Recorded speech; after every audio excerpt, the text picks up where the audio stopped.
GeneracGenerator DFP and DOC clean and back in service. Remember a day or two ago, we put this thing, we fixed it after it was all pushed out. Look how nice that looks. It's back in the generator, ready to go. Ready to go back out in the field. So let me show you my next project.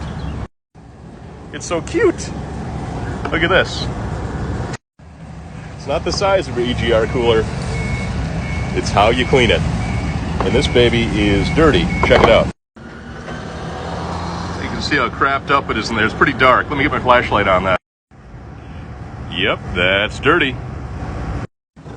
So we're going to bring this one back to the shop. We're going to clean it up, and it'll be like new. Maybe as soon as today for a same-day turnaround. Otherwise, it'll be tomorrow. Thanks for watching. Like, shallow. Like, share, follow, share, because I just want to be loved. And if you have a generator or a tiny EGR cooler that needs some TLC, give us a call or a text, 404-999-1361.